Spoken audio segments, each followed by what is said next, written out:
Hello, hello. Welcome, everybody.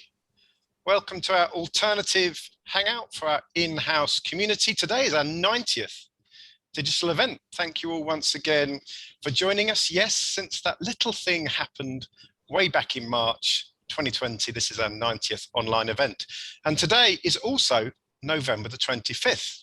And that means it's Thanksgiving Day. So a huge happy Thanksgiving to my fabulous business partner, SK, and all our American friends. Happy Thanksgiving, SK. Thank you. We also have many other things to look forward to in the coming weeks. For example, it's only one day to go till Black Friday. Apparently there are still online bargains everywhere. Not sure I really believe the hype, but there you go. It's only 30 days till Santa arrives down your chimney, and I'm still a believer, and so is my 11-year-old son. So Christmas promises to be something to look forward to. And my favorite, it's only 121 days, 13 hours until British summertime starts again. That's my kind of milestone. Flip-flops and shorts, yes please. Okay, I'm delighted to say thank you today to our sponsor partner for today's hangout, which is LexisNexis. Thank you to Louise and Mark. Thank you for supporting today's event. Much appreciated. Okay, so now over to SK to tell you all how you can get involved in the chat function. Happy Thanksgiving, SK. You've got to tell your turkey story. Come on, tell the guys. I have an 8-kilo turkey sitting in my fridge waiting to be cooked. So if anybody likes turkey and is hungry, please come on over. There's plenty to go around. You can get to St. Albans, you can have the leg. So, well, welcome everybody. Thanks so much for coming today. We'd really like to get a good discussion going. So please feel free to join in with our panelists and our speakers, ask questions, make observations. And the way you can do that is really pretty simple. It gets easier and easier on Zoom. There is an icon at the bottom of your screen called reactions. And if you click on that, then you have the option to raise your hand. That'll put a little symbol in your screen and we'll know that you want to come in. So please do that. We'd love to bring you on camera to join in the conversation. Or if you'd rather put forward a question anonymously, then you can send me a message in the chat and I will be glad to ask it for you. So please do join in. It's more fun if everyone gets involved. Thanks. Back to you, Steve. Okay, thank you. Okay, so before we meet our speakers, I'm going to start today by saying hello to everybody. So everybody turn your cameras on. Let's click on gallery view and all say hello to each other. If you turn your cameras on, click on gallery view. Let's have a look. There we go. Charles is there. Hello, Charles. I remember you from the event. Good to see you. Alison, good to see you. Christine, thank you for joining us. Ellie, thank you for joining us too. Okay, guys, should we just do a quick few hands up questions just to kind of say hello to each other? So we're here to brighten your day. It's a little cold outside. So hands up. Who's sitting at home with their slippers and jumpers on? Any hands up? Jeremy, fabulous. Hands up. Come on, everybody here, full house. Hands up. Whose home heating bills have gone up recently? Yeah, everybody. And finally, let's see who really loves Christmas. Anybody going to put their hands up? Who's put their home decorations up already? Anybody put the home decorations up already? Rita, you've done it already. Fabulous. You're the winner. Congratulations. Okay, so we've met our audience. Thanks for joining us. If we can all now click back to speaker view, we can all go back into the full view. Okay, so I'm now going to introduce our first speaker for today. But before I do so, the title for today's session is Leadership in a VUCA World, How to Thrive During Periods of Volatility, Uncertainty, Complexity, and Ambiguity. And we'll discuss this in two parts. We have a keynote presentation first, then we're going to go to a panel discussion, which is a two-part. But I'm now delighted to welcome our keynote speaker, which is Mark Smith, Director of Strategic Markets at LexisNexis. The title for Mark's discussion is Effective Leadership in a VUCA World. And Mark's an expert in leadership and development. And today, Mark will explore the challenges ahead and what this will mean for legal leaders and their teams. Please use the chat function to put any questions in, and we'll put those to Mark once he's finished his presentation. Mark, over to you. Fabulous. Thank you, Steve. Welcome, everyone. And, you know, the title for today, this kind of leadership in a VUCA world, there are so many different angles that we could use to approach this. But given the focus on VUCA my mind immediately went to the work of Bob Johansen. Now, Bob Johansen is not one of those names that immediately comes to mind when you think about leadership. But Bob was the president of the Institute of the Future, which is an organization set up back in 1968 as a joint venture between Rand Industries and Stanford Research International. So kind of on the west coast of the US.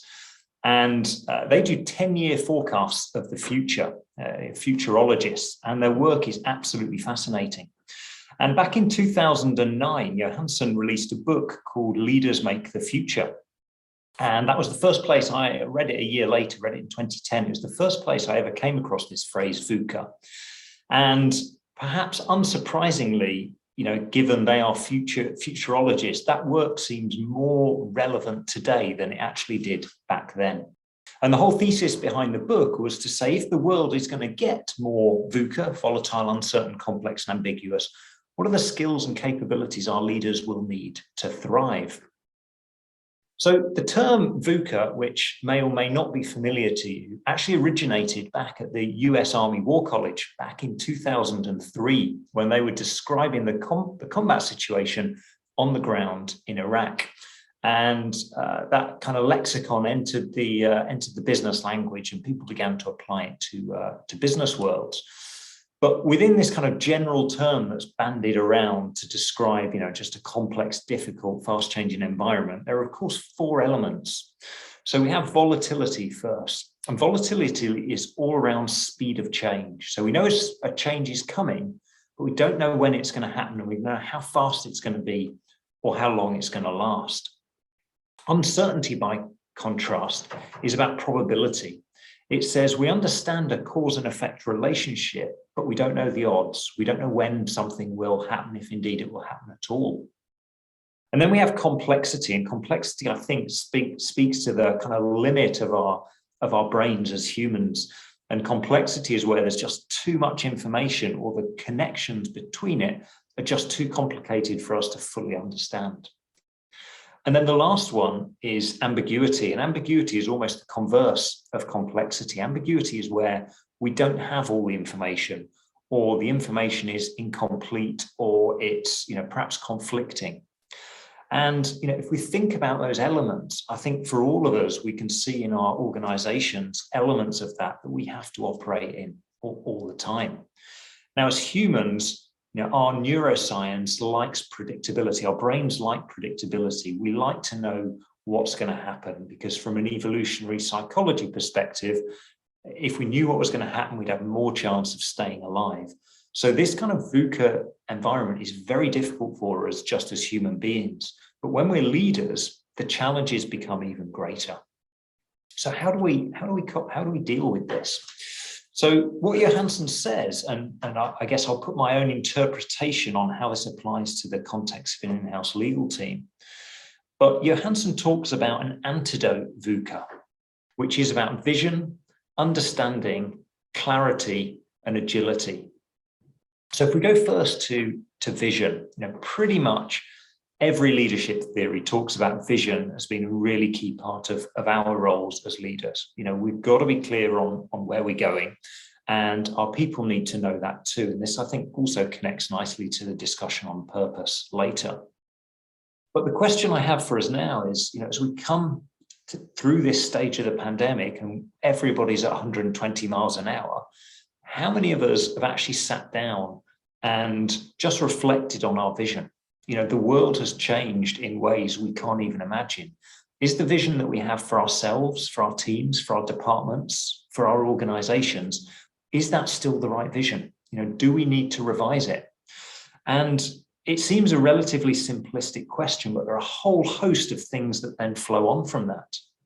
Because, of course, if your vision changes and your destination, where you're going, will change, your goals and what we call proximate objectives, those steps that take us along the way to that ultimate vision, will also likely change, as will our strategy. The plan for how to get to where we're going will change. The capabilities that we then need to fulfill that strategy will change. The management information we change. There's a whole cascade of things that are actually very real, very tangible, and very important that flow out from this first question about vision. So I guess that's the first point that I want to kind of leave you with to reflect on and perhaps challenge you a little bit is, have you updated your vision? Does it need to change?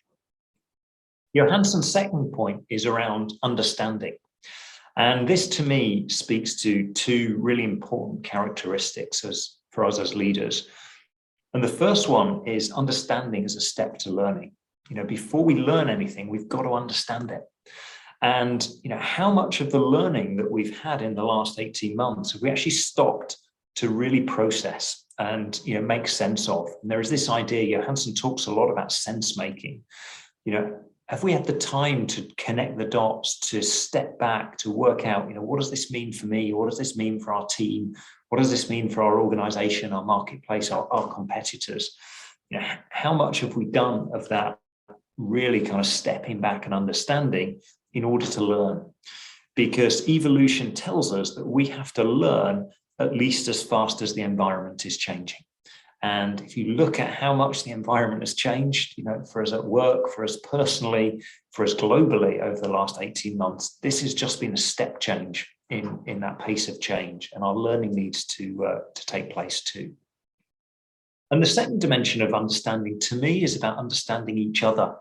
And I think one of the good things that's come out of the pandemic is there's been a little bit more humanity brought into business, people checking in, people having more kind of frequent personal conversations, those little Zoom windows into our houses where you see the animals and the dogs and the children and all those kind of things. Have brought a little bit of more of humanity, more awareness of mental health issues, more kind of, just genuine kindness. But there's also a sense that sometimes that's a little bit structured and perhaps a little bit superficial. And in the pace that we're all going, how much time as leaders are we really giving to sit down and really listen to our people? And, again, just a challenge to say, is there a way to free up a little bit more time to be present and to really understand our people at a deeper level? The next one of Johansson's antidote is clarity. And, this is something dear to my heart. This to me speaks to around focus, to around cutting through the noise. And one of the phrases that I've heard around in-house work over the pandemic is limitless demand. Your internal clients have just wanted more and more and more from you, from us, than ever before. And it's not just the volume of requirements, but it's also the speed, that urgency, that sense that everybody's never far from a Teams call or a Zoom's call. And what became the opportunity to work anywhere is also now the risk of working everywhere. And, in the midst of all that noise and chaos and whirlwind, how do we find the time and space to do our best thinking? And another of my favorite authors, Cal Newport, who's a professor at Georgetown, wrote a really thought-provoking book called Deep Work. And his central thesis is that in the knowledge economy, the quality of our work is ultimately dictated by the quality of our thinking. And our environments, he proposes, are just not set up for high quality, uninterrupted thinking time. And we think about, the monetization of our attention on social media and, the way our electronic always-on devices are always seeking to monopolize our time and attention, our work environments. How much time have you as a leader created time to do your best thinking? And the second challenge then is how much have you created that time and space for your team? Because if you're struggling, they're going to be struggling too. And I think a key job as a leader is to create the environment for our team to do the best work. And then my final point is around agility. And again, this has, to my mind, two components. So the first is our own agility.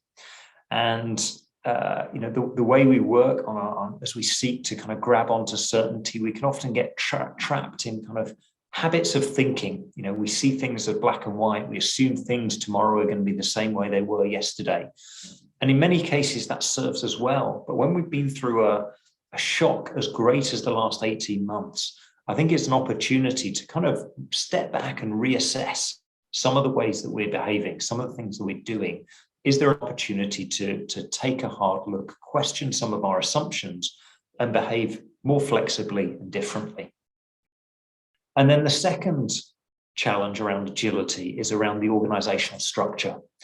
And hierarchy is one of the enemies of agility. And we talk a lot about empowering our teams.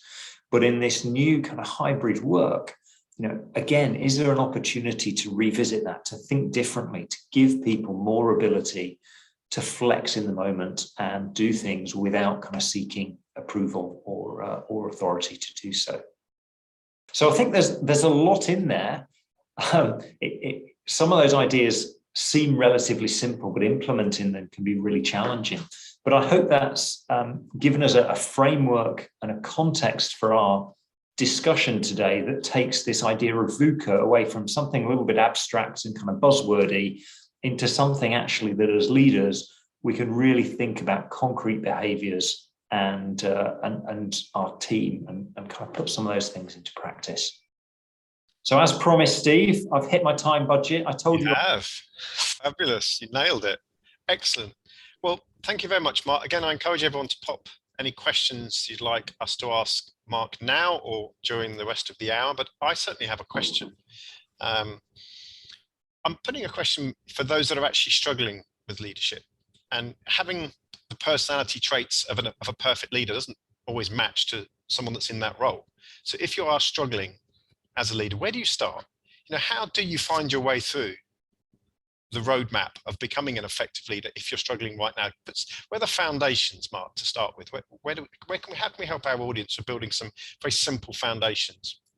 So I think that's a really good question, Steve. So I think there are a couple of things. So vision is actually a really simple and easy place to start. And it's quite a non-threatening thing because it's not something that you need to do with people. There's actually just getting clarity in your own mind. So some kind of basic components of leadership are around, creating a vision and setting direction. It's about, creating buy-in and commitment to that vision. It's about overseeing execution, and it's about setting a role model and a personal example. And so you can kind of look at those as the basics and places to start. But actually, one of the things that I observe from my work as an executive coach with leaders is actually go back to that point about self-leadership and role modeling. And actually, one of the, if we are in that place where we're struggling, one of the most important things I think we can do is to take care of ourselves. Yeah. And there are a whole host of things that, we know help. This phrase protects the asset. So this comes from a book called Essentialism, The Disciplined Pursuit of Less by Greg McKeown, one of my favorite books.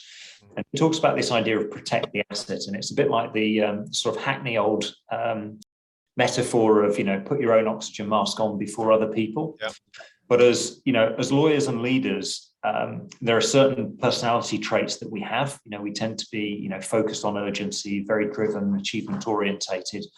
And when we're in that world, often the things that we give up are the things that we need for ourselves. And whether it's, as basic as getting good sleep, eating properly, time with our family, those things. And actually being a little bit tougher with ourselves, to be kind, to bring some of those back in, can help us with that role model and help us be our best and do all the things we need to do. Start with yourself. That's the takeaway. Fabulous. SK, you've got a question, I believe, to Mark?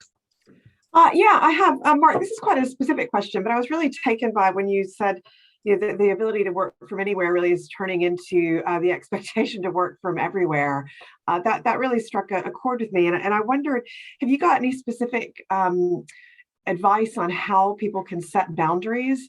What can you do? Because there is certainly the expectation that you're on a constant Teams chat, you're always available for someone for a routine call, that you should be able to pick up your phone anytime of the day. And maybe you've tried to clear some space for thinking. What can people do?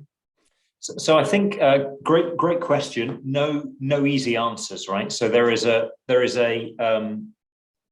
huge piece just around setting boundaries explicitly with stakeholders, and I think now is that conversation to have that. Now is the time to have that conversation, because this shift to hybrid is really significant, and in some ways it's more profound and more challenging than the shift when everyone went virtual, right? Everyone was doing the same thing. That was really more of an operational technical challenge.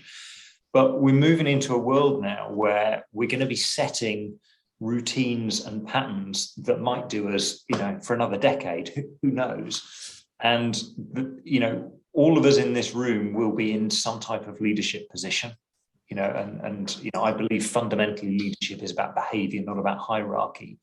And now is, I think, the time to have those conversations explicitly about, how are we as a team, and this is going to go to the point about culture, I think.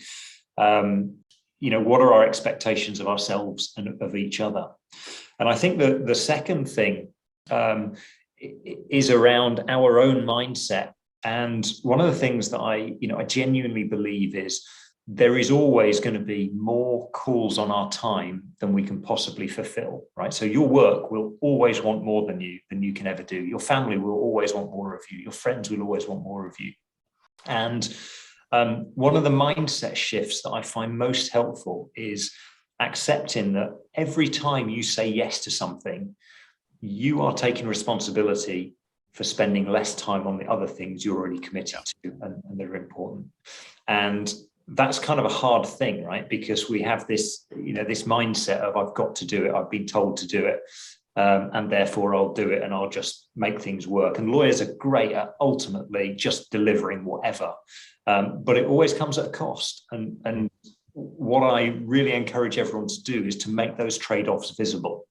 And kind of really think about, if you are going to say yes to that Zoom call at 8 o'clock, with the West Coast to the US, consciously doing that and making choices. Great points. Thank you, Mark. Fabulous. We'll just have a pause for a moment. We're going to bring in our panel in a sec. But before we do, I want to put a poll question to our audience. We have one question which follows on nicely from what Mark was discussing. Okay, so please answer the following question. What is the biggest leadership challenge you are facing at the moment? Let's see what everyone in the audience thinks.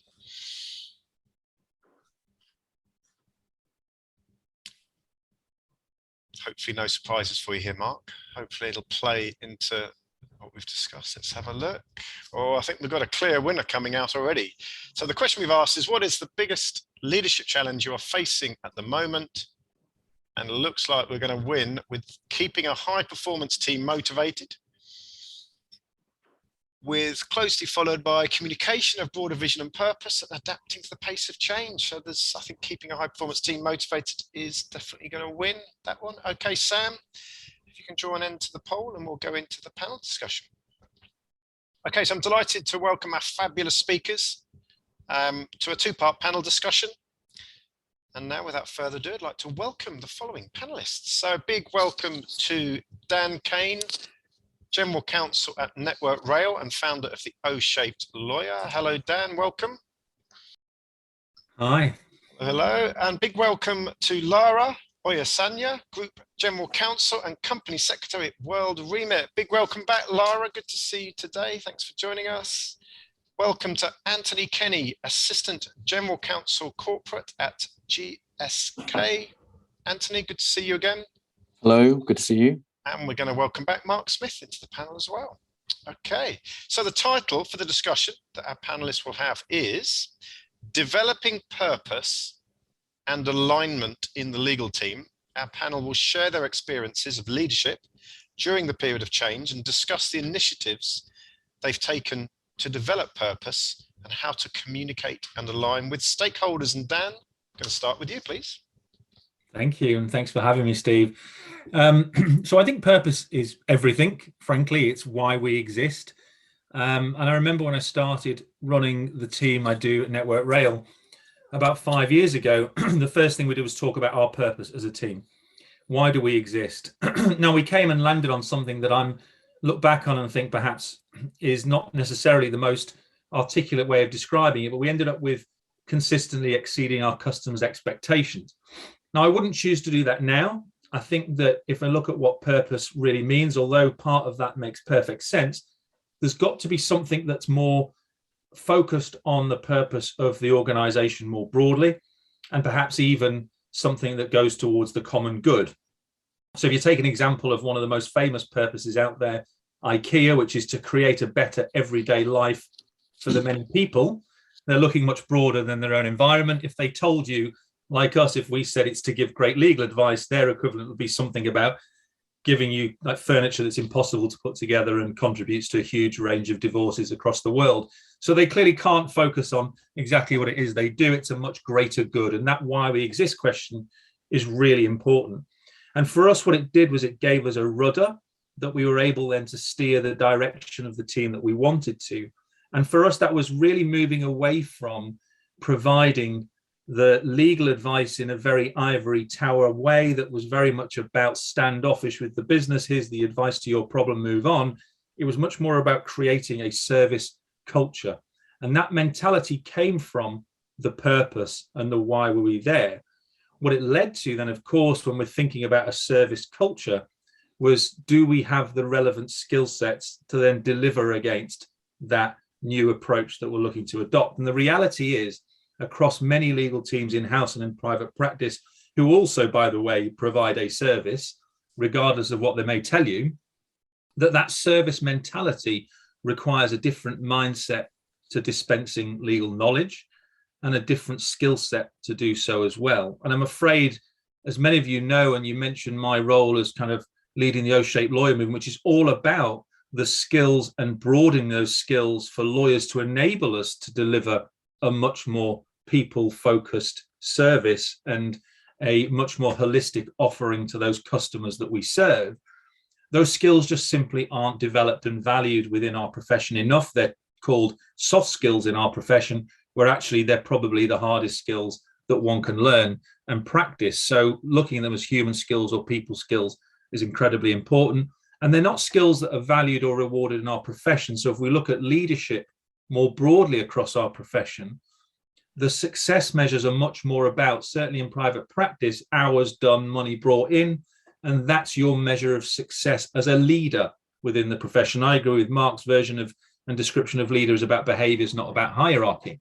So simply because we've got people then in leadership positions who are not capable of delivering, dispensing these skills to people and developing them within their teams, mean we don't have the skills to then address some of the challenges Mark described earlier on in that piece around the VUCA world. So for me, purpose is so aligned with being able to create a team that has a service culture that knows where they're going, but you need to align the skills with that. Fabulous. Thank you, Dan. So coming to you next, Lara. Dan's focused very much on skills, looking at the initiatives that you're putting in place to develop purpose and communicating that with stakeholders. What's your position on your initiatives that you've taken? Yeah, I totally agree with everything that Dan has said, and a lot of what Mark said as well resonated a lot with me. But let me just go back a step, talking about purpose. As a veteran of the law, I've been around being a solicitor for nearly 30 years. And it used to be so easy when you're talking about purpose because it's always about risk, identifying risks and mitigating them. You know, that's kind of what we all kind of grew up with. That's the rule book. But as we have the position of legal counsel, in-house lawyer, general counsel developing, there's so much more expected of us. And for me, purpose has kind of become the easy part in the sense that for me, my team, we have to defend the brand reputation of the group, our people, and because we're investors-led business, increase shareholders' value. That's the easy part. But then the next stage is, oh, that's all well and good. I've got to have a vision, want to deliver that. And my vision has got to include, how do I align that to the purpose of the business, where we service, where our mission basically as World Remit is to service people in different cultures globally, in different territories. How do we bring that as a legal team to be able to fully support that? And it means engaging with the business. And I think it's been quite advantageous being part of the C-suite executive to be able to have a voice, because what has enabled me to do is to actually to be able to protect my team. Like Max said, to be able to set boundaries. I'm also acutely aware, because of the nature of the work we do, we hold the corporate knowledge. And sometimes that is abused, because it means that if nobody can solve problems, they go to the legal team. And then what you then do naturally is, because you've experienced it, you've seen it before, you want to step in straight away and provide solutions. So as part of my vision in doing that, I need to make sure that it's quite clear as a legal team what we're accountable for and what the rest of the business is accountable for. How I can support my team, use my team to help the business to understand how they need to do what they need to do, without everything, all the burden being put on the legal team. That's been really, really very useful. And also in terms of the alignment and making sure that we continue to focus on the purpose, and the point that Mark made in terms of environment, that's actually very important to me, because I feel I need to create an environment where my team can basically thrive, and where I can motivate them to do the best job that they can do. And that means I'm the shield between them and the business, in terms of, okay, these are the problems we're solving for today. However, have you considered A, B, C, D, E before my lawyers go to work? We have so many examples whereby we've reacted on the wrong facts. And then once we've dug deeper, we found that actually what started off as being a big problem is actually not. And if somebody is taking the initial step of actually understanding what the problem is before they run to the lawyers, it will have been a great step in the right direction. So I sort of continue to sort of focus on that. And in setting up the team, it's very important to me that I have senior lawyers that really understand the business. It's not about legal technical competencies anymore. For me, that is kind of given. But I need a senior team that I can put in front of the business, that can understand the business problems, as well as understanding the needs of the team to be able to deliver on that. So it's a combination of so many different ways.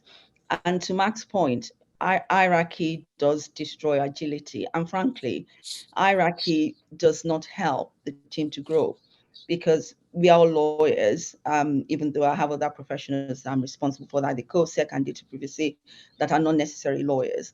But as a team, it's important that everybody feels that they're important, they're part of the team, and they can come up with ideas, suggestions to make the team better. And one of my vision is to encourage that, to make it very clear from day one when I joined the business. I'm not in favor of hierarchy. I don't like it, I don't believe in it, and I don't practice it. And also making sure that people can bring the very best of themselves to work. I encourage people, when we're on Zoom call, when everybody's long-faced, put your camera on, start off by having a joke.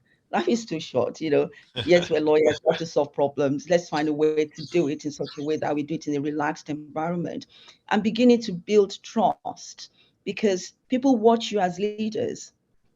What you do is what will, fall, trickle down to them. So if you are always stressed and angst and making things look so difficult, that's what they're going to replicate, because they will think that that's what you want. So for me, I like my team. I like to understand them. I like to make sure they're always relaxed as much as possible, because at the end of the day, as lawyers, we will always find a solution to problems. Oh, that's brilliant. I just had a question for you around, you talked about you had a seat at kind of the leadership table, and that helped you to better support your team. Yeah. For those people on the call that don't have a seat at the leadership table, does that matter? Or do they need to find different techniques of driving a purpose strategy? And do you have any recommendations to those that don't have a seat at the table, leadership table? It certainly helps to have a seat, but it's not the be all and end all. And you just need to develop a different technique. Before I got seats on the table, I used to make it my business to go and, form and build relationships with the senior leadership, Right. To sort of, have coffees regularly and make sure that I understand what's going on in the business. Now I do it in the reverse way. I now have coffees, with, middle management to actually understand, because they're the coal face. If I'm going to really understand what the issues are, I need to, hear it from them rather from what my colleagues are telling me when we're all together. I need to go back and see, okay, how can I develop this vision for my team? I need to understand exactly what the business issues are. So I do it the reverse way. So for those that don't have the seats on the table, the way to get around it is to build this relationship for the key people. I used to have regular meetings with the CFO, even though I wasn't on, have a seat at the table, just to make sure I understand from a financial perspective, what are the things that are coming down the line, and do it with the product, with the marketing, and as well. Thank you, Lara. Coming to you next, Anthony, listening to Dan talk about skills, Lara talking about building relationships. From your position, Anthony, what initiatives have you been working on in the last 12 months around developing purpose? So, I mean, just very quickly before launching into that, I think just acknowledging what Lara said, and I think Mark around the hierarchy. I'm not a big fan of hierarchy either. I mean, it does exist, and sometimes it's necessary. But just one data point that I picked up at a presentation last week or the week before by an advisor to government whose name I forgot, but I can dig out and find if people are interested. But basically, a report, the study the government did, showed that something like a big contributor to workplace stress is a lack of feeling of control, a lack of being able to manage your own destiny.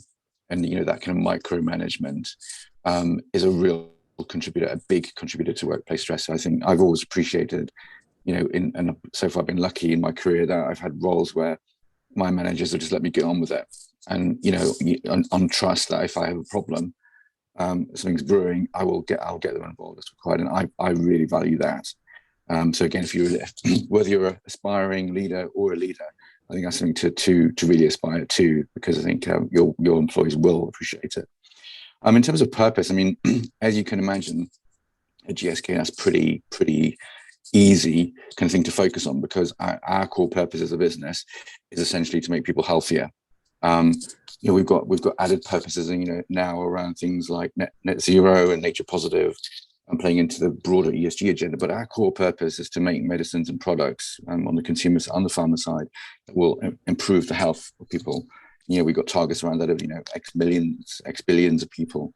So as lawyers, our purpose is to support that purpose. Our purpose is to enable those products to be developed, to manufactured, and then distributed to the patients and consumers. So patients and consumers are at the forefront of our mind all the time. And I have to say, one of my colleagues did a fantastic job. We're now, and again, it's I guess part of the mechanism, we've now, particularly during lockdown, started these Let's Talk sessions where senior members of the legal team will have conversations with either our learning development team or with each other that are broadcast across Zoom or Teams.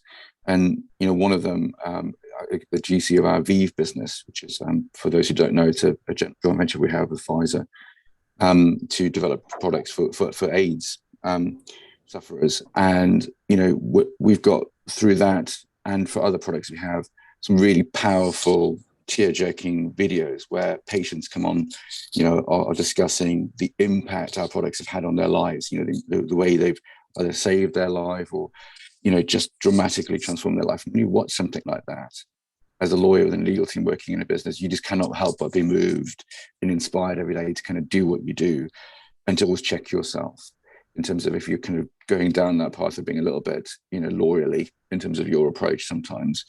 So that's one angle of it.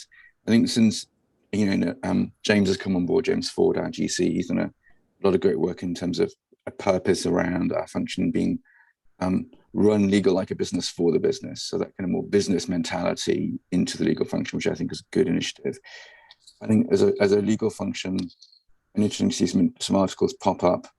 I think recently, in the context of the post office scandal, I think there's always this debate we have at conferences, and I think it's a good one we should continue to have, is the challenge always of, are we, in terms of executing our purpose, business guardians or business partners?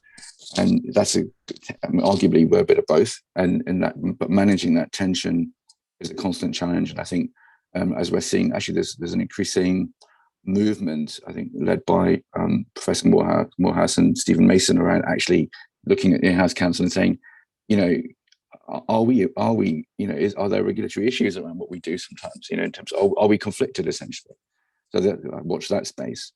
I think other aspects of what I see at GSK which really help with the purpose is tone from the top within our organization. I think Emma's very out there, vocal. She was at COP26, for example, and very active participant in that, which is someone, as I mentioned earlier, my involvement with Lawyers for Net Zero. I'm very interested in that. So for me as a lawyer in our legal team, that was really inspiring. But also, I know there's a lot of other lawyers interested in that space. So that was really good to see. But also having a leader like James as well, who's very focused on the broader purpose. And he's been a real energy within that, not just legal, but actually within the business of driving inclusion and diversity across this broad, the broad spectrum of that, disability, everything. And that includes things like how we help students from less fortunate backgrounds right the way through to how we manage our sort of promotion and cycle and mentoring, etc. Another thing that I found inspiring around purpose is, again, supported by James and others and the organization, is the ability to do pro bono work. And I think that's again, prior practice are often ahead of us on that.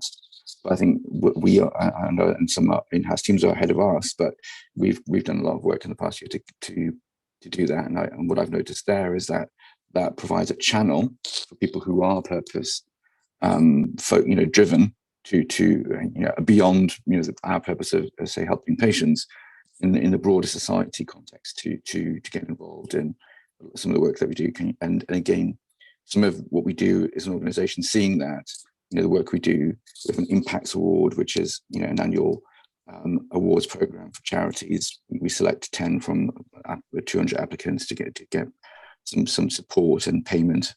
We do it with the King's Fund, and we now as legal are supporting that as well in terms of giving them free legal advice. So that, and then plus being a sponsor of COP26 and in my space, yeah. So I hope that answers the question, but I mean, there's just lots going on, yeah. Yeah. That's great insight, Anthony. Thank you for giving us the insight into the current thinking at GSK on purpose. I love that phrase that you're tackling. Are we business guardians or business partners? I really like that. I can see the challenge that brings to the business. Thank you. Mark, final word to you before we move on to the next discussion. Do you want to summarize what the guys have said, or have you got your own thoughts yourself on what you've heard? So I guess just very quickly, because I'm conscious of time. So we know purpose is important, right? And self-determination theory that summed up nicely by Dan Pink in his book Drive talks about mastery, autonomy, and purpose. And I think that's autonomy is the flip side from what Lara was talking about, that micromanagement, giving people the autonomy. I think the thing with purpose is just being careful of not over-rotating to focus too much on the big world-changing stuff. So, it is great to hear Anthony say, we've got this purpose of making people healthy. We have one, LexisNexis, to advance the rule of law, but there are plenty of businesses that don't have that big world-changing purpose. And actually, when you break it down in terms of motivating and engaging people, I like Dan's example of, it's about excellent customer service. It's about connecting people with what they do on a day-to-day basis and making that meaningful.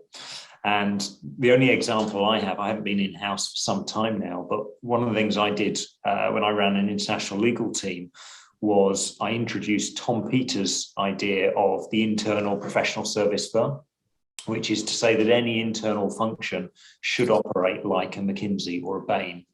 And challenge the team to say, if we are a world-class, McKinsey-like internal legal function, how do we operate, right? What's the type of service that we would deliver? What's the type of thinking that we would do? How would we solve problems?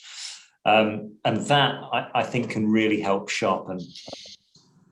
Fabulous. Thanks, Mark. Great panel, guys. Should we just have a little pause at the end of that panel? Should we go back and say hello to our audience today? This is what we call our alternative coffee break. So cameras back on, folks. Let's all go and say hello to each other. Let's click on gallery view. Just going to click on gallery view. Let's see who we've got on the call today. I did see Victoria Me earlier relaxing on a couch somewhere. Hello, Victoria. There you are, relaxing. Good to see you. Hello again, Ellie. Jenny's on. Amanda Butler's here. Hello, Amanda. How are you? And Manu's here. Great post, Manu, from our event. Thank you very much. And Russ, are you walking the dog? Russ on his phone. Looks like he's having a walk in the. It's fabulous. Okay, guys, we're not going to see you all again until Christmas. So should we carry on the Christmas theme? Should we do a couple of hands up questions?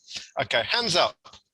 Who's bought their first Christmas present? Anyone bought a, yes, SK, Alison, you've done that as well. Fabulous.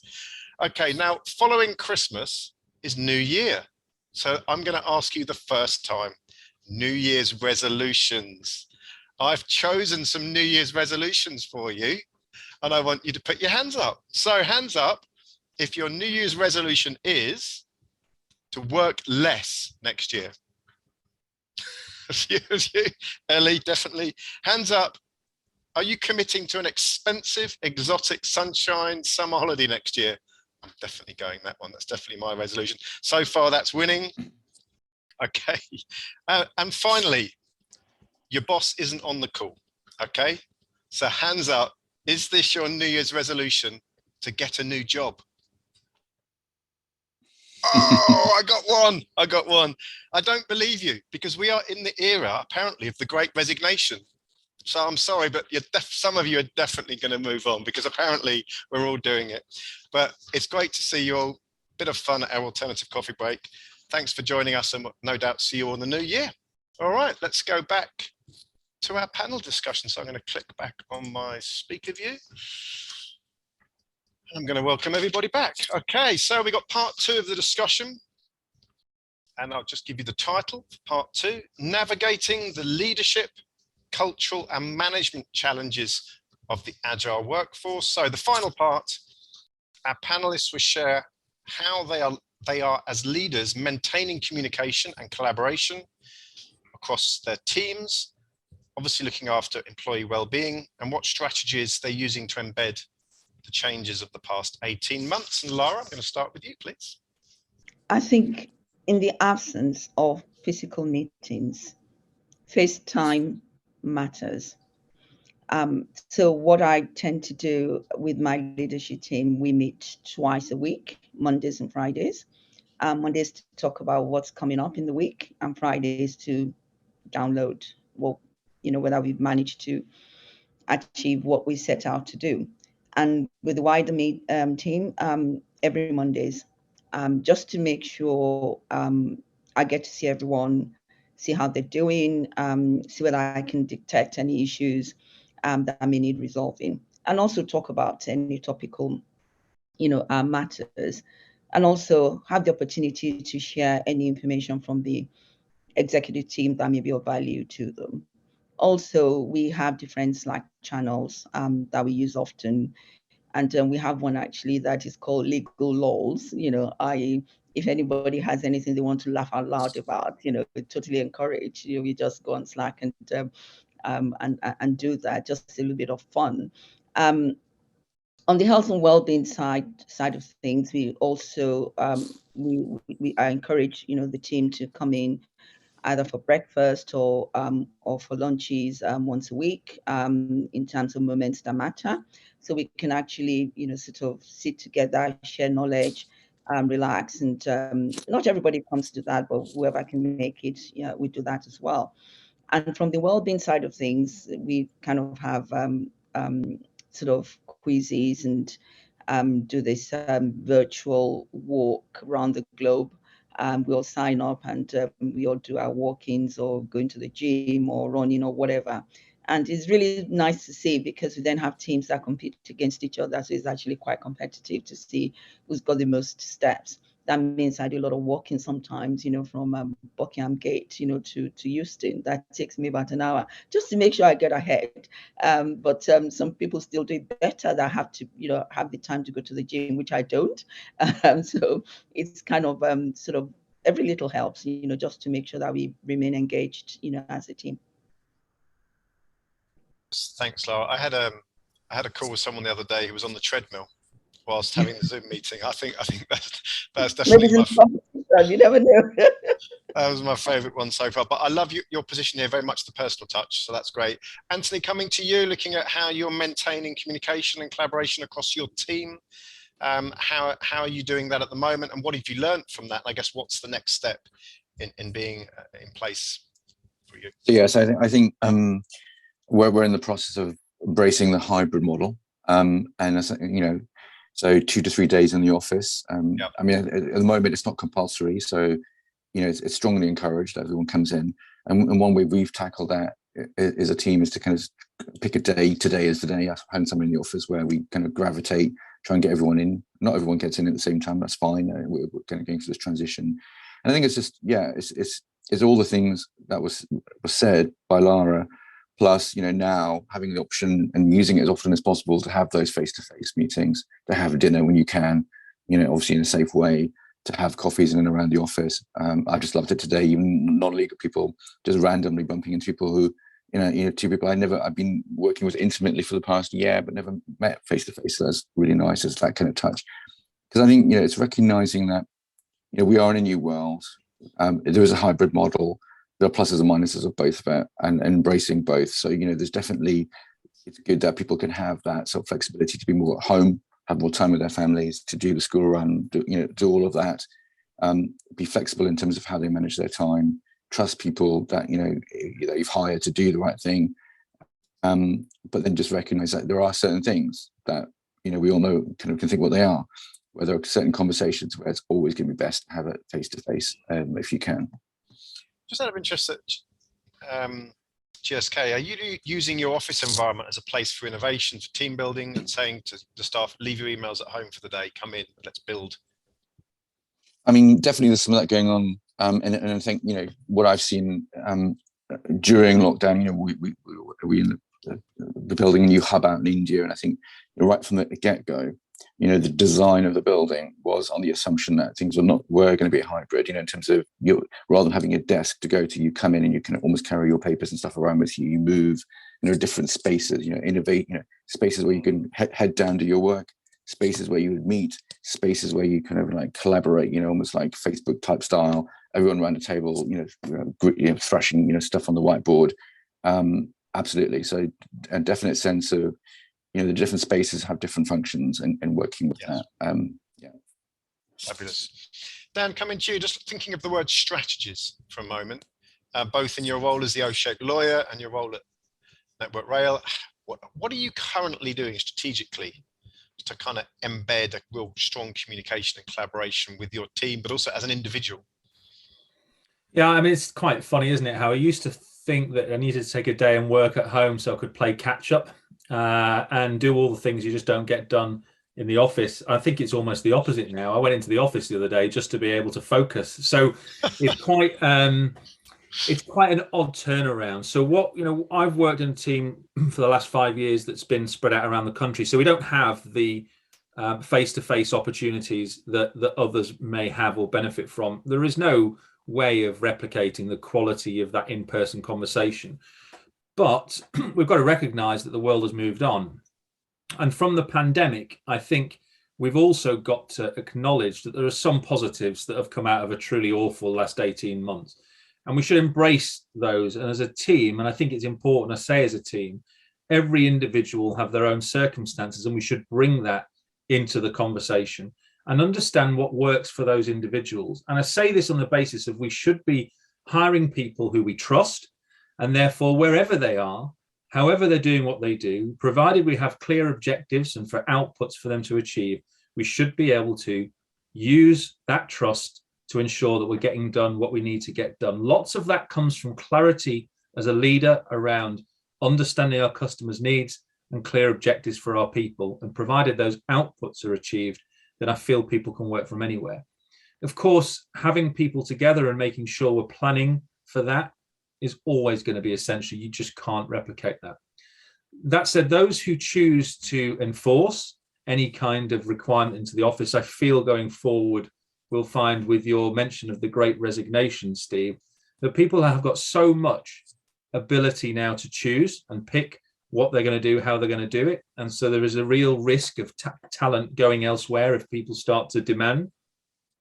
So my overall message for this in terms of looking forward is do it as a team, understand individuals' needs and understand how we can meet and achieve those. For me, like Anthony, being able to be much closer to and involved in family activities has been an incredible kind of positive that's come out of this. And I'm not giving that up. So how are we going to ensure that people are able to continue to give their best while also taking advantage of all the positives that have come out? And finally, don't overcomplicate it. It's not easy. The hybrid meetings are not easy.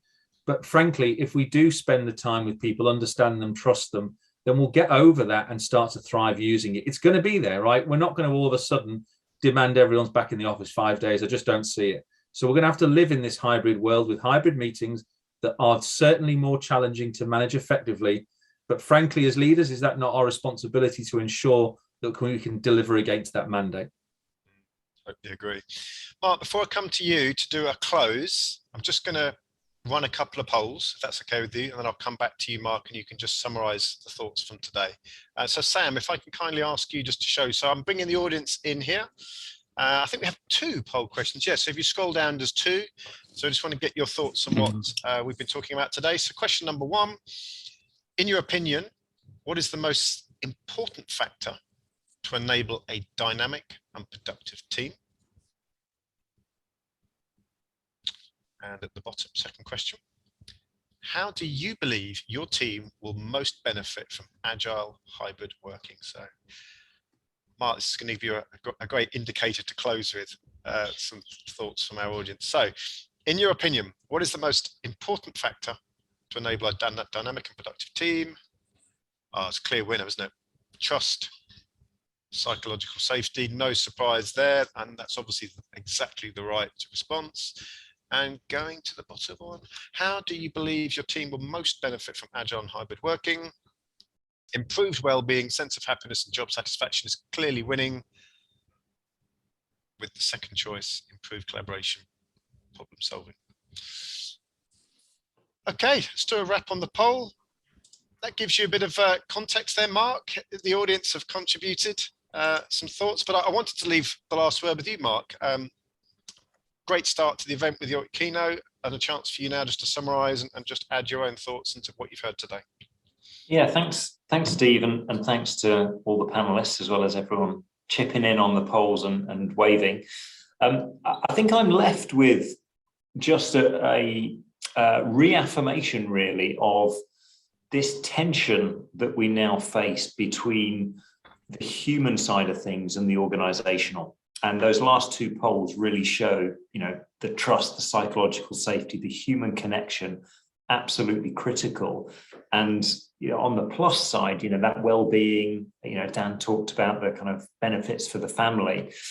And yet, at the same time, the day-to-day reality of the hybrid work with the treadmill of Zoom meetings and the team meetings, and all the challenges that I talked about in the beginning about how do we get space to do our best thinking, to create space for our team, to remove hierarchy. I think that's at the heart of this tension. The heart of the challenge for us as leaders is how do we resolve that? And I don't think there's an easy answer, right?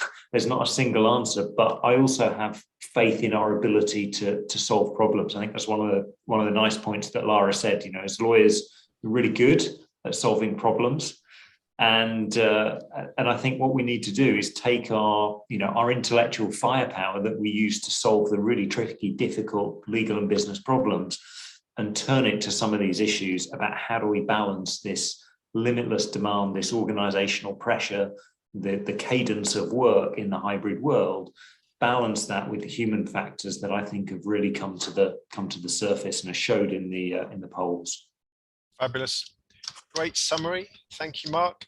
So it leaves me to say a huge thank you to our fabulous speakers. Lara, great to see you again. Thank you for joining us. Thank you, Dan, as always.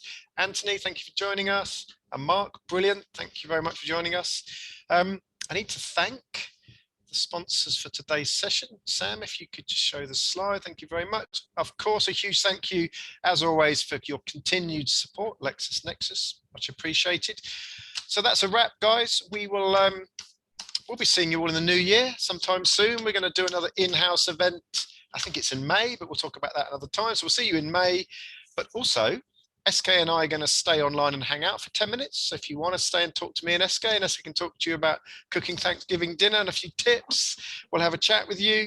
But we look forward to seeing you all the new year. Stay well. And yes, make some plans for those New Year plans. Take care, everybody. Thanks, Bye. everyone. Bye. Thank you. Bye. Bye. Bye.